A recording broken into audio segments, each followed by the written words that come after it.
زندگی شعور سے۔ اللہ تعالیٰ نے فرمایا یا ایھا الناس، یہاں تو فرمایا نا یا ایھا الذین آمنوا، اے ایمان والو تم پر روزے فرض کیے گئے ہیں جس طرح پہلے لوگوں پر فرض کیے گئے تاکہ تم متقی بن جاؤ۔ وہاں فرمایا یا ایھا الناس، اور کائنات کے لوگوں جو ان تین میں سے کسی بھی گروہ میں آ سکتے، تم ایسا کرو اعبدوا ربکم، اپنے پالن ہار کی غلامی کرو۔ وہ پالن ہار، وہ رب جس نے تمہیں پیدا بھی کیا ہے، خالق بھی وہی ہے، الذی خلقکم والذین من قبلکم، تم سے پہلے لوگوں کا بھی خالق وہی ہے۔ ہوگا کیا؟ تم اللہ کی غلامی کرو گے، لعلکم تتقون، تمہارے اندر تقوی آ جائے گا۔ اس کا مطلب یہ ہوا کہ جو کام عبادت کے کیے جاتے ہیں،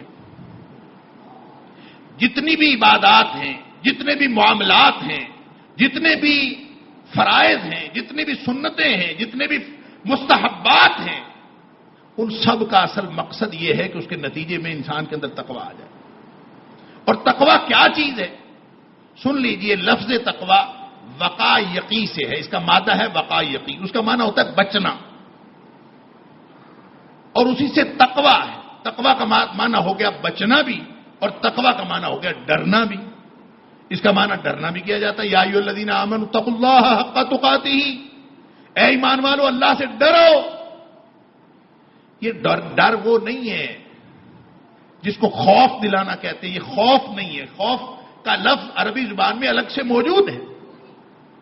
تقوی اصل میں خوف وہ ہے کہ کسی چیز کا نتیجہ معلوم ہو آدمی کو، تو نتیجے کی وجہ سے جو ڈرتا ہے نا آدمی، اس کو تقوی کہتے ہیں۔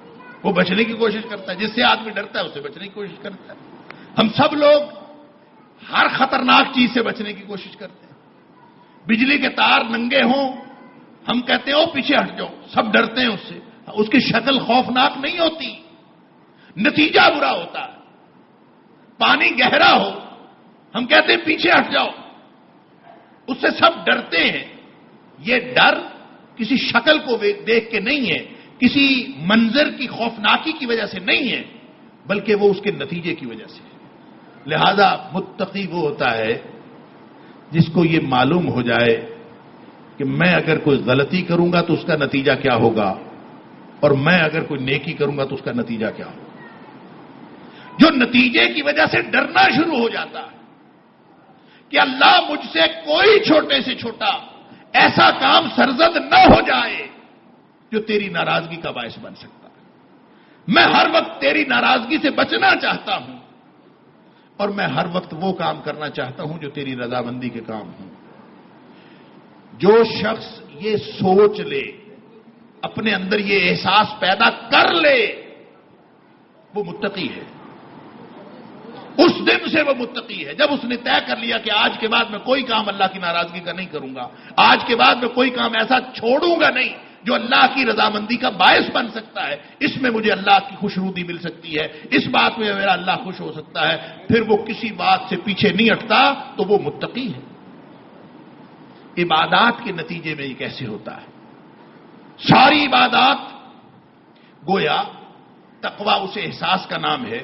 نبی کریم صلی اللہ علیہ وسلم نے اپنے قلب مبارک، سینہ مبارک کی طرف اشارہ کر کے فرمایا التقوی ہاہنا، التقوی ہاہنا، التقوی ہاہنا۔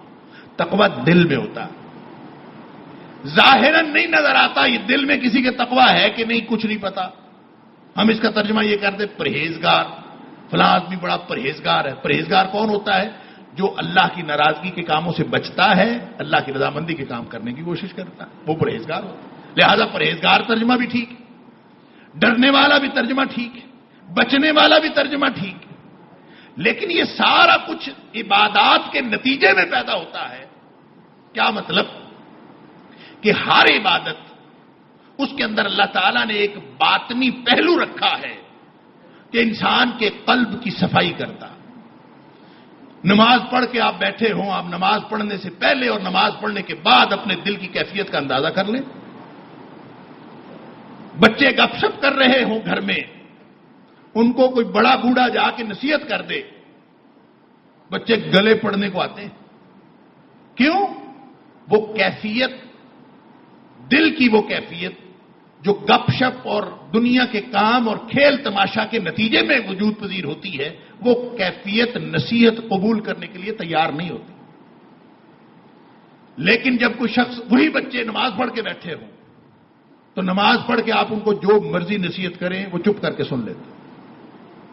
فرق کیا پڑا؟ فرق یہ پڑا کہ نماز نے ان کی باطنی کیفیت کے اوپر فرق ڈالا. ان کی قلبی کیفیت ایسی ہو گئی کہ اب وہ نصیحت قبول کرنے کے لیے تیار ہو گئے. یوں اللہ نے ہر عبادت کے اندر ایک باطنی پہلو رکھا ہے. آپ عبادات کرتے چلے جائیں. قرآن کہتا ہے ان الصلاۃ تنہا عن الفحشاء والمنکر.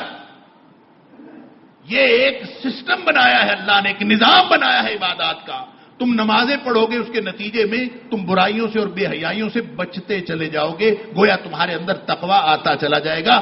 پورے عبادات کا نتیجہ لعلکم تتقون ہے. لیکن جو سب سے زیادہ تقوی پیدا کرتا ہے، جو سب سے زیادہ احساس پیدا کرتا ہے، ساری عبادات تقوی پیدا کرتی ہے. ہر نیکی، ہر چھوٹی سے چھوٹی نیکی تقوی پیدا کرتی ہے. ہر چھوٹے سے چھوٹے گناہ سے بچنا وہ تقوی پیدا کرتا ہے. لیکن جو سب سے زیادہ تقوی پیدا کرتا ہے نا، وہ سب سے زیادہ، سب سے بڑا ذریعہ وہ روزہ.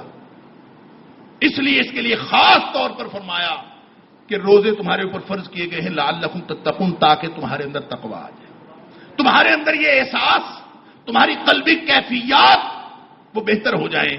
گویا ہم جو روزے رکھ رہے ہیں، ہم جو رمضان میں ساری محنت کر رہے ہیں، یہ محنت کسی گنتی کا اجر لینے کے لیے نہیں ہے. گنتی کا اجر، ایک حرف پر 10 نیکیاں ملتی ہیں قرآن کی تلاوت سے.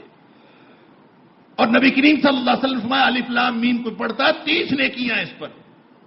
لہذا یہ نیکیاں الگ ہیں، یہ کیلکولیشن آپ کی الگ ہے. مقصد اس کا تقوی پیدا کرنا ہے، گنتی کر کے نیکیوں کا حساب کرنا نہیں. اگر کوئی شخص گنتی میں جتنی مرضی نیکیاں کر لے، جتنے مرضی روزے رکھ لے، اگر وہ تقوی پیدا نہیں ہوا. تقوی کیا ہے؟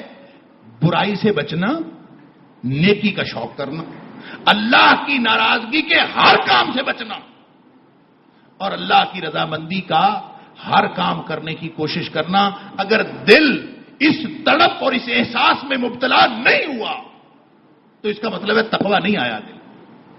اسی لیے نبی پاک صلی اللہ علیہ وسلم نے فرمایا اللہ اکبر کہ جو آدمی روزہ رکھ کے جھوٹی بات نہیں چھوڑتا، جھوٹ بولنا نہیں چھوڑتا، جھوٹ پر عمل نہیں چھوڑتا، من لم یدع قول الزور والعمل به. روزہ رکھا ہوا ہے، ساتھ برائیاں بھی چل رہی، ساتھ گناہ بھی چل رہا ہے، ساتھ جھوٹ بھی چل رہا ہے، سب چل رہا ہے. اس کا مطلب یہ ہے کہ اس کو یہ احساس ہی نہیں ہے کہ میں نے روزہ کیوں رکھا ہے. فرمایا جو نہیں چھوڑتا فلیس للہ حاجۃ، اللہ کو کوئی حاجت نہیں ہے ان یدع طعامہ و شرابہ، کہ یہ بھوک پیاس کیوں برداشت کر رہا ہے، اس نے کھانا پینا کیوں چھوڑا، وہ بھی کھائے پھر، کوئی فرق نہیں پڑتا اس سے. کیا مطلب؟ اگر تقوی پیدا نہیں ہوتا روزے کے نتیجے میں، اگر روزے کے نتیجے میں یہ احساس پختہ نہیں ہوتا دل میں کہ میں نے اللہ کی ناراضگی کے ہر کام سے بچنا ہے اور اللہ کی رضامندی کا ہر کام کرنا ہے، اگر یہ احساس نہیں پیدا ہوتا تو روزے کا کوئی فائدہ نہیں. یہی حال راتوں کے قیام کا ہے، یہی حال قرآن حکیم کے مطالعے کا ہے، قرآن حکیم کی تلاوت کا ہے. زندگی شعور سے. Al-Hikmah international. For donation account number 059292131002741. Branch code 0727. Account title Hafiz Shafiq Rahman MCB.